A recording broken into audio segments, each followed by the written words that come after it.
Hello everyone, welcome back my one more mini vlog. ಇದು ಥರ್ಸ್ಡೇಯ mini vlog ಆಗಿರುತ್ತೆ. ಇವತ್ತು ಪೂಜೆ ಏನು ಮಾಡೋಂಗಿರಲಿಲ್ಲ, ಸೊ ಹಾಗಾಗಿ ಪೂಜೆ ಮಾಡಲಿಲ್ಲ. ಇನ್ನು ಟಿಫನಿಗೆ ಇವತ್ತು ಪಡ್ಡು ಹಾಗೆ ಟೊಮೊಟೊಕಾಯಿ ಚಟ್ನಿನ ಮಾಡ್ಕೊಂಡಿದ್ವಿ. ಟಿಫನ್ ಎಲ್ಲ ಮುಗಿಸಿ ಇನ್ನು ನಮ್ಮ ಸಮೀಕ್ಷೆಗೆ ಸ್ಕೂಲಿಗೆ ಬಿಟ್ಟು ಬಂದು ಇನ್ನು ನನ್ನ ಆ್ಯಸ್ ಯೂಶುವಲ್ ಕೆಲಸಗಳಿರುತ್ತಲ್ಲ, ಸೊ ಅದನ್ನೆಲ್ಲ ಮಾಡಿಕೊಂಡೆ. ಅದಾದಮೇಲೆ ಇನ್ನು ನೈಟ್ ಊಟಕ್ಕೆ ಸ್ವಲ್ಪ ಕಡ್ಡೆಣ್ಗೆ ಸೊಪ್ಪಿತ್ತು, ನನ್ನ ಫ್ರೆಂಡ್ ತಂದು ಕೊಟ್ಟಿದ್ರು. ನನ್ನ ಫೇವ್ರೆಟ್ ಸೊಪ್ಪಿದು, ನನಗಂತೂ ಸಿಕ್ಕಾಬಟ್ಟೆ ಇಷ್ಟ. ತುಂಬ ವರ್ಷಗಳೇ ಆಗಿತ್ತು ಈ ಸೊಪ್ಪನ್ನ ತಿಂದು.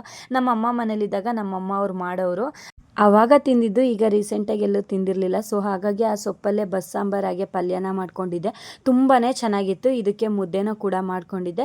ಹಾಗೆ ಸ್ವಲ್ಪ ತೊಂಡೆಕಾಯಿ ಎಲ್ಲ ಇತ್ತು. ಇನ್ನು ನಾಳೆ ಶುಕ್ರವಾರ ಆಗಿರೋದ್ರಿಂದ ಇನ್ನು ಪೂಜೆ ಎಲ್ಲ ಇರುತ್ತೆ ಅಂತ ಹೇಳಿಬಿಟ್ಟು ಇನ್ನು ತೊಂಡೆಕಾಯಿ ಎಲ್ಲ ಕಟ್ ಮಾಡಿ ಇಟ್ಕೊತಿದ್ದೆ ಬೆಳಗ್ಗೆ ಟಿಫನಿಗೆ ಅಂತ ಹೇಳಿ. ತೊಂಡೆಕಾಯಿ ಎಲ್ಲ ಕಟ್ ಮಾಡಿ ಎತ್ತಿಟ್ಕೊಂಡೆ. ಅದಾದಮೇಲೆ ಇನ್ನು ಸ್ವಲ್ಪ ಪಾತ್ರೆ ಎಲ್ಲ ಇತ್ತು, ಸೊ ಹಾಗಾಗಿ ಆ ಪಾತ್ರೆನೂ ಕೂಡ ಎಲ್ಲ ವಾಶ್ ಮಾಡಿ ಎತ್ತಿಟ್ಟೆ. ಸೊ ಇದಾಗಿತ್ತು ಇವತ್ತಿನ ನನ್ನ ಮಿನಿ ವ್ಲಾಗ್. ಯಾರಿಗೆಲ್ಲ ವಿಡಿಯೋ ಇಷ್ಟ ಆಯಿತು ದಯವಿಟ್ಟು ಲೈಕ್ ಮಾಡಿ. ಹಾಗೆ ಯಾರೆಲ್ಲ ನನ್ನ ಫಾಲೋ ಮಾಡ್ಕೊತಿಲ್ಲ ದಯವಿಟ್ಟು ಫಾಲೋ ಮಾಡ್ಕೊಳ್ಳಿ.